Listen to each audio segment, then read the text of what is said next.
Току-що се случи нещо много яко. Вярвах, че ще се случи скоро и се случи точно сега.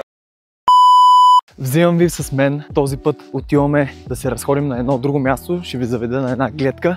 Като в този клип искам да споделя за това как съм се оправил от контузията си, която споделих при няколко видеа. В момента виждате видеото, за кое става въпрос, и също виждате човека, който ми е споменал да споделя за това как съм се оправил. Според мен ще бъде доста полезна информация за вас и ще направи така, че да не повтаряте моята грешка, за да не сте контузени повече от половин година. В момента се изкачваме по тази пътека. Тук като малък съм се парзалял с шейна. Имаше доста сняг. Буквално тук стъпваш и снегът ти беше до коляно. И цял ден сме се играли да оправим тази писта, обаче после като се изглади беше топ. Контузията беше много неприятна, защото тя се разбираше когато качваш стъпала. Аз примерно нямах проблем когато вървя, но при изкачването на стъпалата и стъпване на пръсти на самото стъпало, натоварвах сухожилието отпред. Мисля, че се нарича ACL. Ще споделя малко информация в момента на екрана. И тази контузия ме застигна след като правихме един месец от тези тренировки, които бях споделил в предния клип. Отначало започнах с физиотерапии. 2 седмици. Нищо от това не ми помогна и решихме да се обърнем към хора от Шумен, да ми препоръчат доктори във Варна. Казаха ми да отида в така известна болница във Варна и отидахме ние, а вече тогава е минало примерно 2-3 месеца. Отиваме, не знам само при мен ли е така или по принцип, но когато ще ходя при доктор, спира да ме боли. Буквално дори да ходя на зъболекар, зъба, който ме е болял преди, спира да ме боли и все едно нямам нищо. Отиваме ние при доктора, лягам на леглото и натискаме за сухожилието отпреде. Питаме дали ме боли.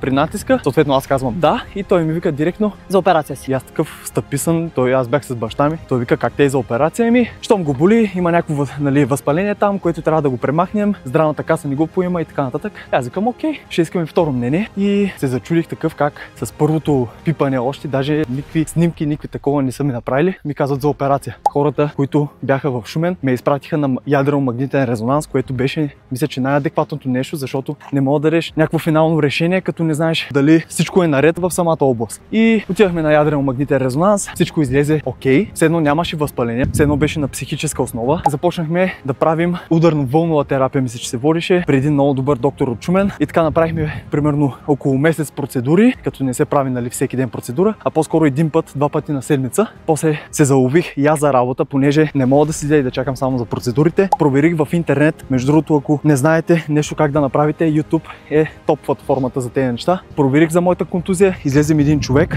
ако го намеря ще споделя видеото и буквално упражненията, които правиш той, аз ги спамих цял месец, 30-40 дена ги правих нон-стоп, плюс лед всеки ден. Буквално 3 пъти деня слагах лед. Може да не е правилно, но на мен ми помогна и съм много доволен и вече нямам проблем. Усещам се много добре сухожилията, колената и така нататък. Ако искате някой път ще направя клип какви упражнения съм правил и по колко пъти на ден съм ги правил.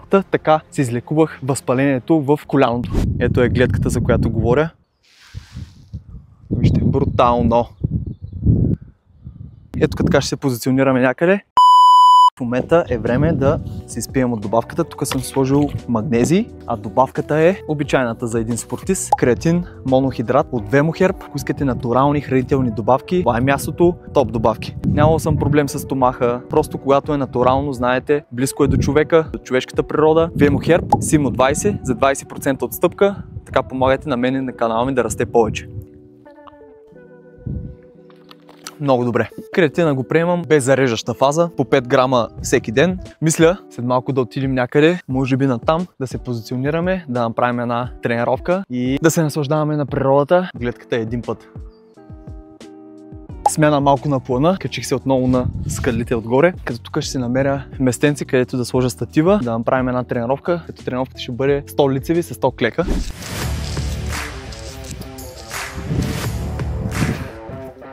Абонирайте се за канала и цъкайте камбанката, за да не изпускате всяко ново клипче, което пускам.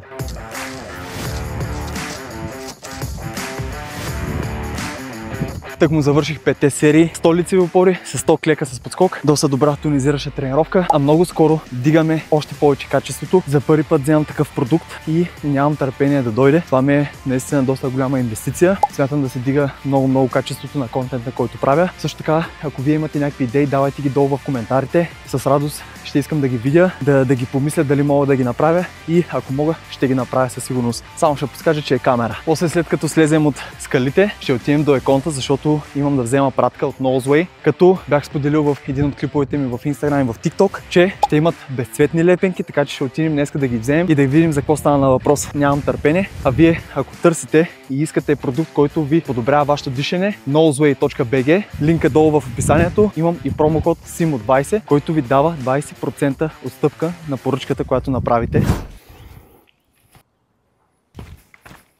Току-що се случи нещо много яко, което го исках от началото на годината и вярвах, че ще се случи скоро и се случи точно сега. Тъкмо се оправях, тъкмо тръгвам вече надолу и именно хората ми писаха и съм много радостен, защото знам, че нашите влогове и нашите клипове ще станат още по-добри с този продукт, който ще ни изкарва от зоната на комфорт. Направо нямам търпение и исках да поговоря повече за студените душове, като студените душове ви ги препоръчвам още с започването на деня. Ставате, оправяте си леглото, отивате под душа, пускате водата, влизате и буквално започвате деня с победа. Като в началото започвате, вземате си топъл душ и вече накрая 20-30 секунди обръщате на студена вода. Когато сте си взели топъл душ в началото, после студената вода едва ще усетите и със сигурност ще издържите 30 секунди. След това постепенно покачвайте самите секунди под студената вода. След като свикнете, можете и да го правите без топлата вода в началото, както аз вече го правя, директно студена вода и влизам. Все още ми е некомфортно. Когато не искаш, точно тогава трябва да го направиш.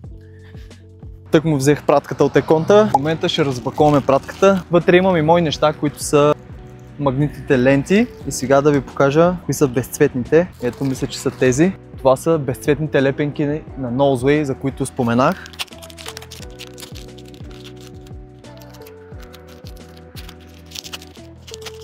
Ето, искам да видите, самата лепенка е безцветна. Отново 30 броя и ви стигат за месец. Зависи кой как ги използва. Ако ги използвате за тренировки и за сън, може и за 15 дена да ви свършат. Но 30 броя са предвидени за един месец. Като линка за nozway.bg ще го видите долу в описанието и промокода е SIMO20. Вече се прибирам аз, а вие може да харесате клипа, да коментирате и да се абонирате, за да не изпускате много добро съдържание, което ни очаква.